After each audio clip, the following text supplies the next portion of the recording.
as we start off, as we find this historical account, let's first of all point out this blind man's faith. This blind man's faith. Now, the Lord Jesus Christ has now crossed the Jordan River, and he is on his way to Jerusalem. And as he crosses the Jordan River, he starts to arrive into the town of Jericho. And as he arrives in the town of Jericho, there's going to be lots of things that happen inside of Jericho. But as he's approaching the city,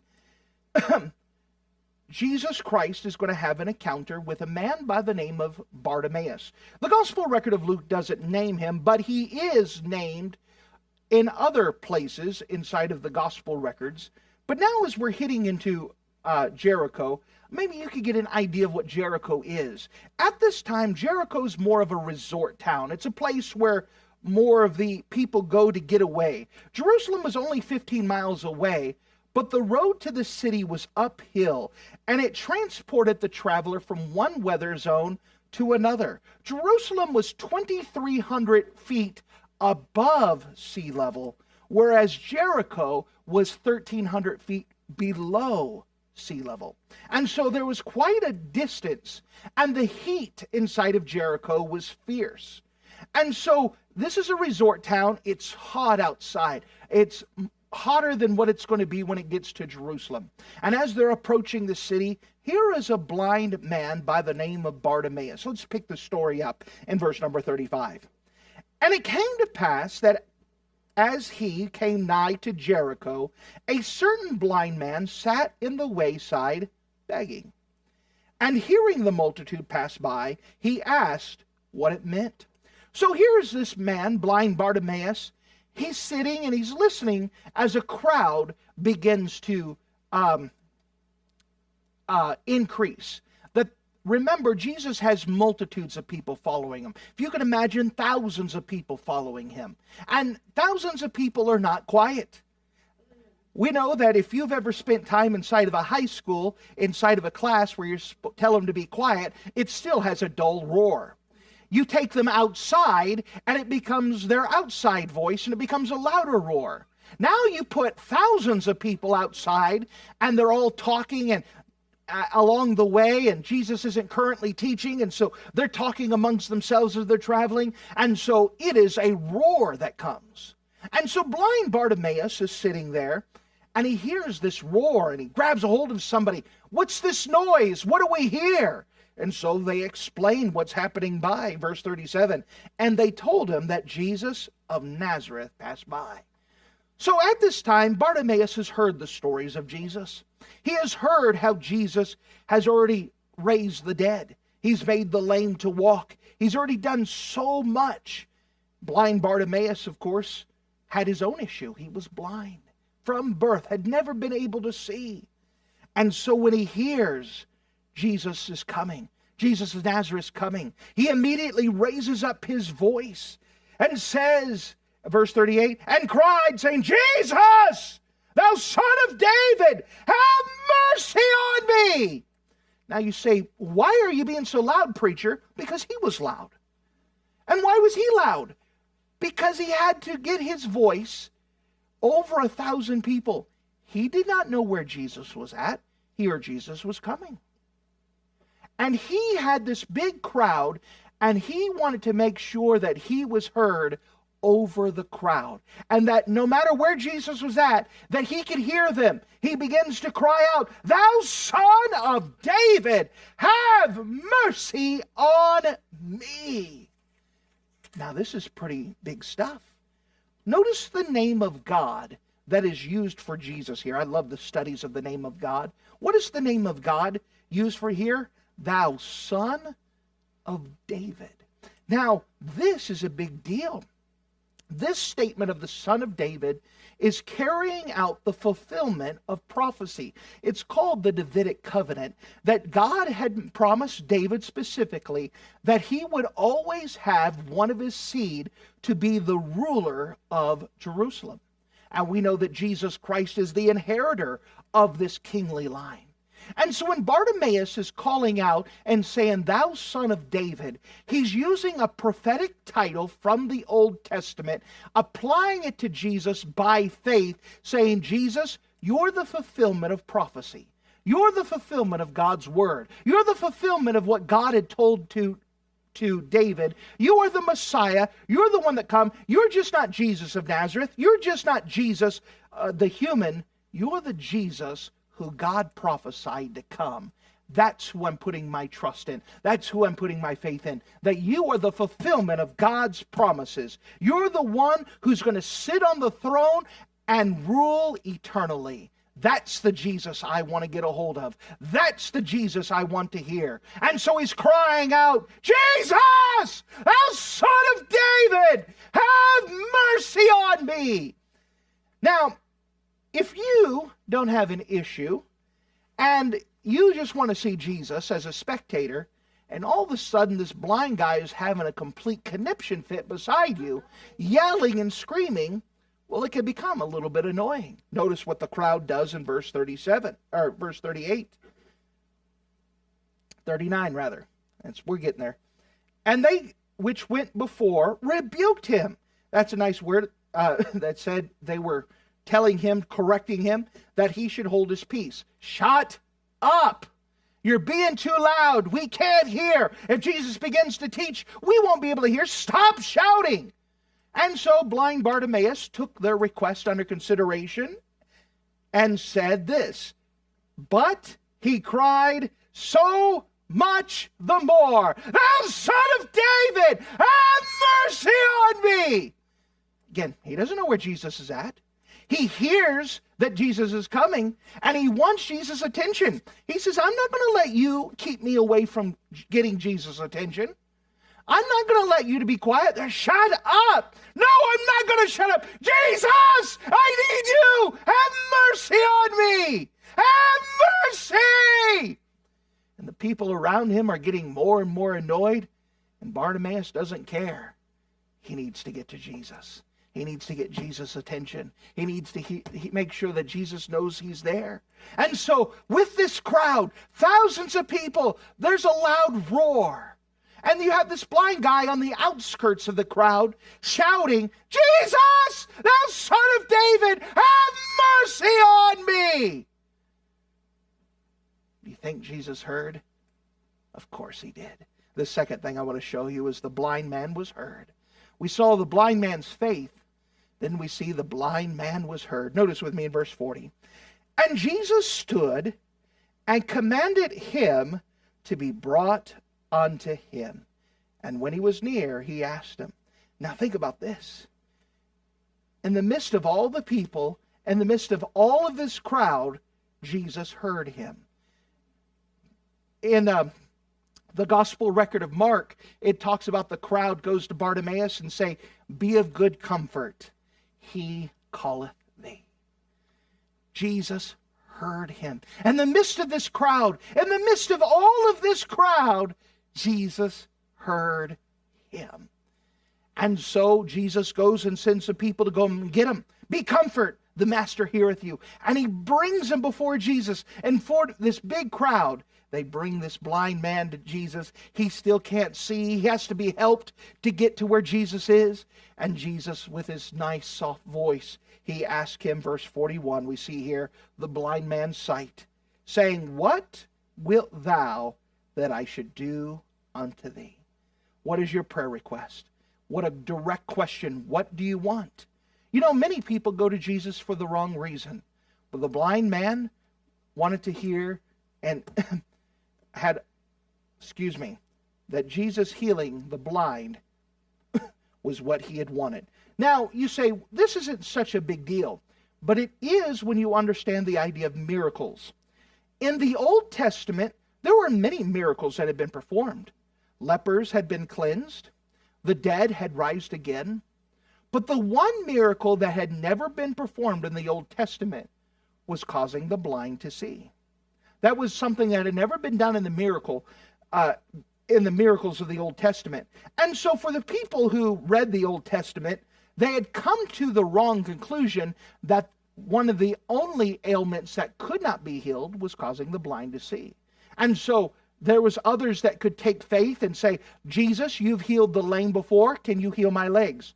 Hey, Jesus, you've raised the dead before. Can you raise the dead? Hey, Jesus, you've I have healed the lepers before. Heal my leprosy. But Jesus had never, or at least in the Old Testament, there had been no blind receiving sight. And yet this blind man had enough faith that God could do anything, even the impossible, to make a blind man who had never seen before to be able to see. And so he gives the request, I want to see. Heal my blindness. Have mercy on me. I want to receive my sight. Notice what Jesus said in verse 42. And Jesus said unto him, receive thy sight. Thy faith hath saved thee. This man had put his trust and his hope in Jesus. Not just Jesus the human, but Jesus the fulfillment of prophecy. Jesus the future king, the eternal king. Jesus the God, Jesus the Messiah. He put his faith in this Jesus. And it was able to heal him. What a wonderful God. Notice what happened, verse 43. And immediately he received his sight and followed him. Well, blind Bartimaeus, he's no longer blind. What does he do? He follows Jesus. I'm going to be a disciple. I'm going to decide to follow after him. Because he's healed me, I'm so thankful. I am going to follow him. Notice what else he did. He glorified God. And all the people, when they saw it, gave praise to God. Once he started praising God, it became contagious. Everyone else was excited too. Look at what God did. Look at everything that happened. Now, with this account of blind Bartimaeus, I want to teach you some things about prayer. Because we know that prayer is asking. And so there are 4 principles of prayer that I want to point out based off of this story. And I want to help you within your own prayer life. These 4 principles that we find about prayer in this historical account of blind Bartimaeus. The very first thing I want to show you and remind you from this story is that Jesus can hear us through a crowd. Jesus can hear us through a crowd. So often I'll talk to people and they'll have objections or excuses of why they don't pray. And a lot of people have this common thing that there are 7 billion people plus in this world right now. Think of all the people that are praying at the same time. How in the world does Jesus sort through those requests?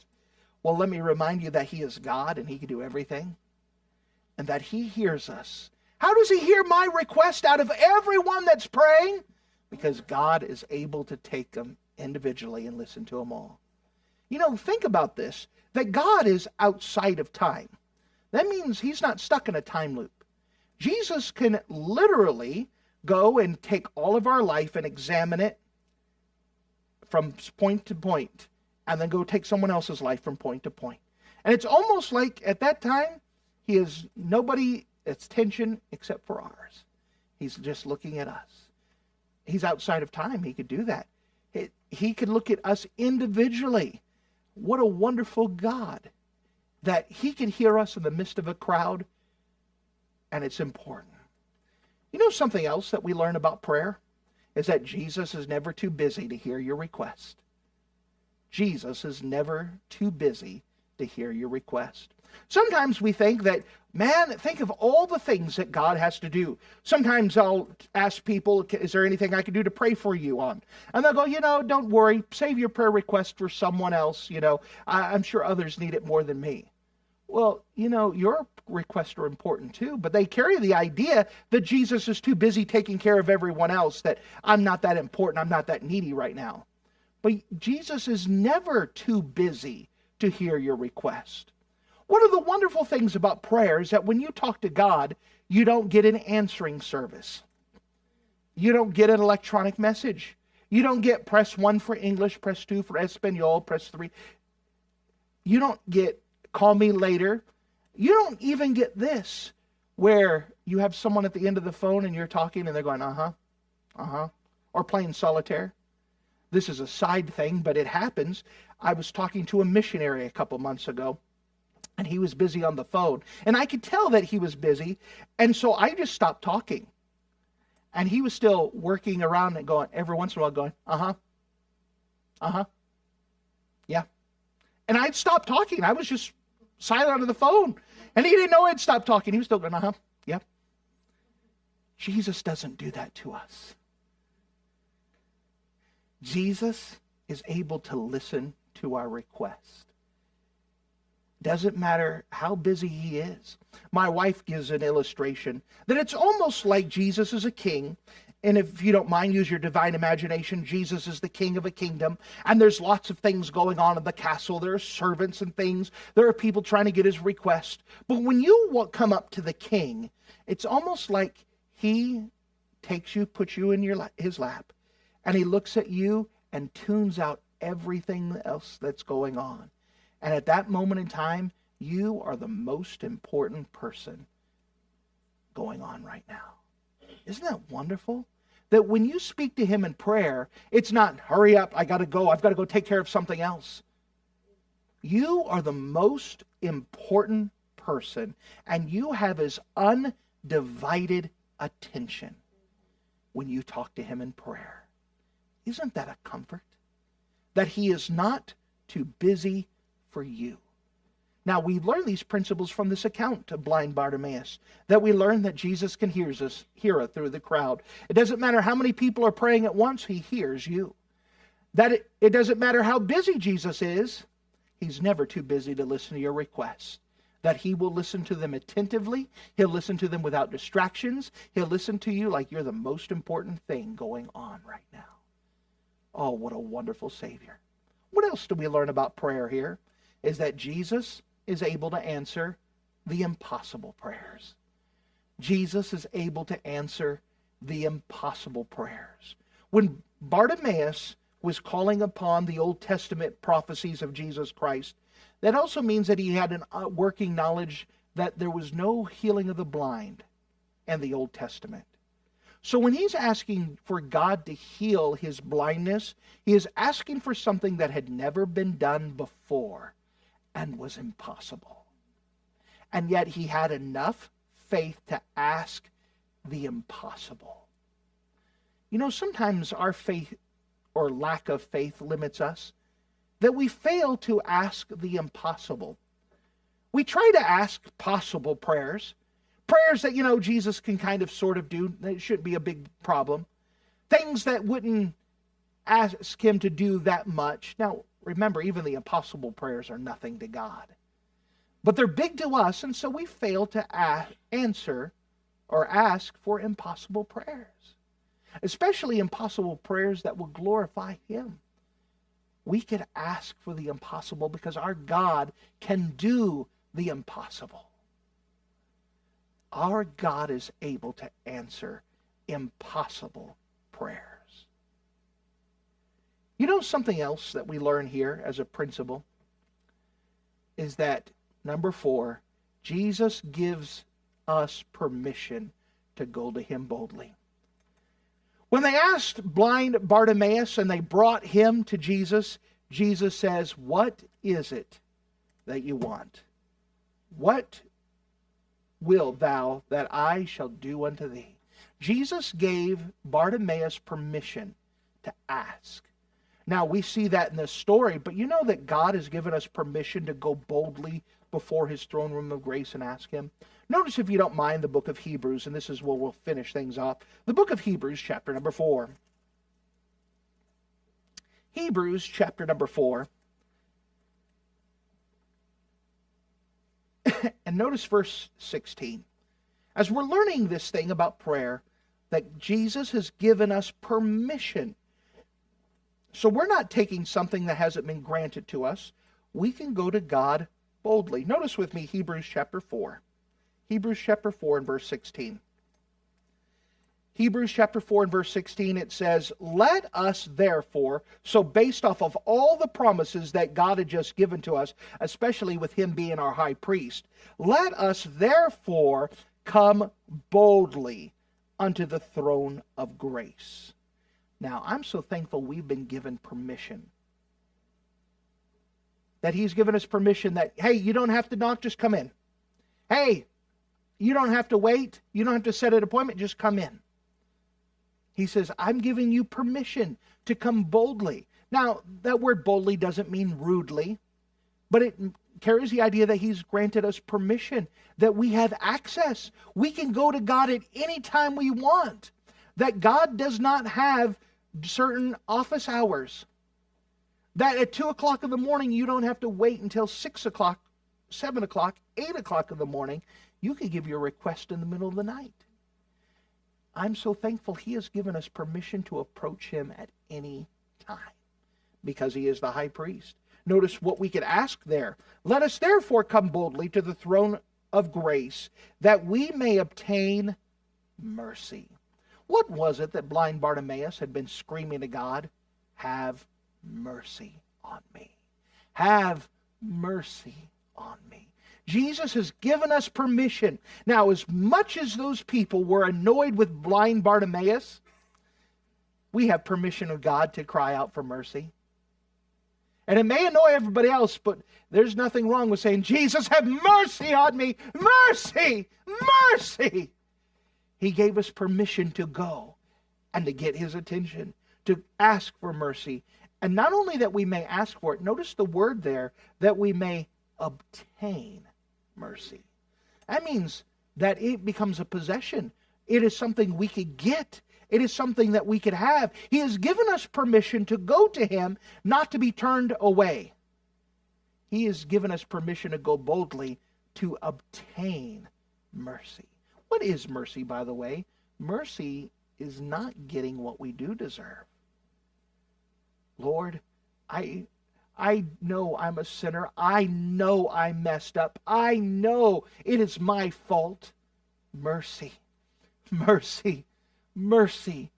And that we could obtain mercy. It's not vain, empty yelling. It's not going to God knowing that he's going to turn us away and say, no, just go away. We can obtain mercy. But not only mercy, what else can we get at the throne room of grace that he has given us permission to go to? And find grace to help in the time of need. You know, there are times that we need things, times that we need God to work, times that we need God to intercede. There are times that we need the impossible from God.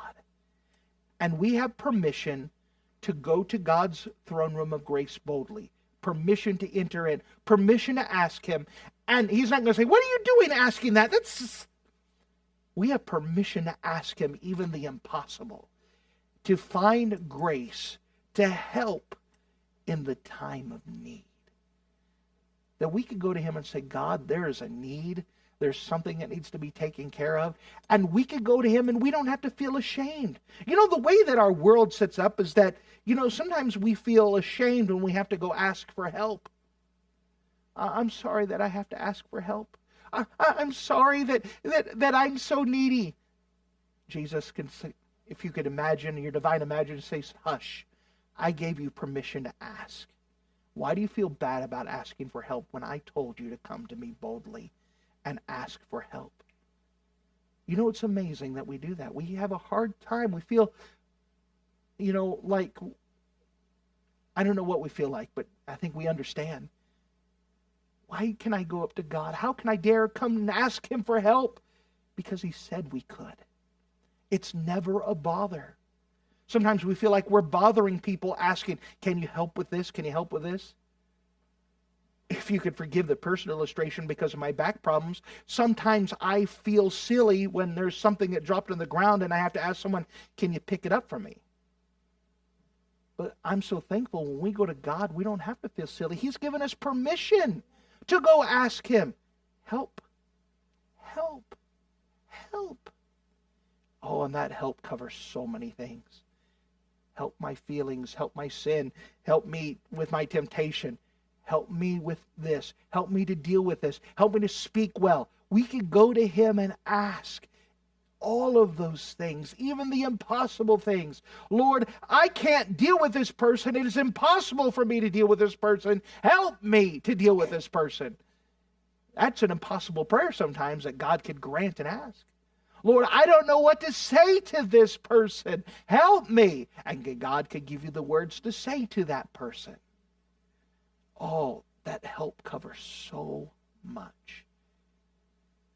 What's really a shame is that God has given us permission to go to him boldly, given us permission to go ask for mercy, given us permission to go ask for grace in the time of need. And even after giving permission, we still don't go. He said I could. He said you could come at any time. And we just wonder, oh, I wonder if I should go ask Jesus. I wonder if I should even bother Jesus with this. He said, come. I want you to come. Please come. He's given us permission to go. Isn't that a great God that we have? That Jesus Christ. What do we learn about prayer from this story, from this historical account? That first of all, that Jesus can hear us through a crowd. Your cries to him do not turn on deaf ears. He hears every single bit of it. That Jesus Christ is never too busy to hear your request. You are not a waste of his time. You are important to him. He wants to hear from you. That Jesus is able to answer even the most impossible prayers. And then Jesus has given us permission to go boldly to his throne. He's told us to go and ask him whatever we want. To ask those prayer requests. To ask for mercy and to ask for grace in the time of need. He has given us permission. You ever wonder, use my divine imagination, when he looks at us and said, you know, I told them they could come and ask. Why won't they come and ask? Why are they struggling like this? They don't have to. I told them to come and ask me. Why won't they come? You know, so many things we fall short of just because we won't ask. We won't go to his throne room of grace and ask for one reason or for another.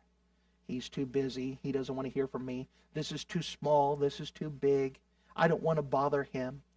Whatever excuses we come up with. When the simple fact is, he said, I give you permission to come and ask. Why don't you come and ask? Now, I learned a long time ago that a message does not have to be eternal to be immortal. That we could take a small, short message like this, and it could have everlasting impact. What is it that you need to come talk to Jesus about? What is it that you know that you need? Is it mercy that you need? Is there something going on in your life that you need to get taken care of? Is there grace that you need? Is there something that you need answered? You need God to give you direction, wisdom. You need God to do an impossible prayer. You need God to do something. What is it? I'm telling you, according to the Bible, you have permission to go to the throne room of grace. Why wouldn't you when Jesus has given you an invitation? So what prayer requests do you have tonight? Is it impossible? Ask God. Is it something you feel is small? Ask God. Is it something you need? Ask God. You have his permission. If you don't mind, let's go to the Lord together. Let's talk to him. Dear Heavenly Father, I thank you so much again for you being a wonderful God. And as we come up to you, Lord, I'm asking that you would help these good folks tonight. That you have given us permission to give our request. And you are not too busy. Even while I'm talking to you now, you are hearing this request. My prayers are not bouncing off the ceiling. They're not floating off in the clouds in the air. That you are hearing these words. And you are attentive to these words. And Lord, I thank you that you have given us permission. I know that there's some heavy hearts in this building tonight. At the sound of my voice, there are serious things that need to be taken care of, and that has to be answered. Without a doubt, there are people here that have impossible prayers that need to be answered. Lord, I'm asking that we would be obedient to your invitation, that you have given us permission to come and ask, to obtain mercy, to receive grace in the time of need. Help us to take you on your offer, to take up the invitation you have given us to go and ask. With every head bowed and every eye closed, if you wouldn't mind to stand to your feet. time to watch this message from the Riverview Baptist Church. If you've made a decision for the Lord, we would love to hear from you.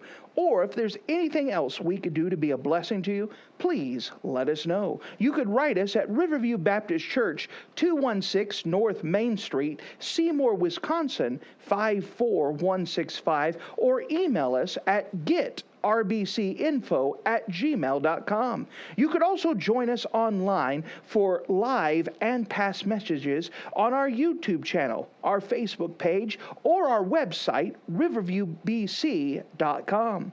You could also keep up with all the latest things going on at the Riverview Baptist Church by downloading our app. Search Riverview Baptist Church in your app store or text Riverview BC app to 77977. Thanks again for watching this message.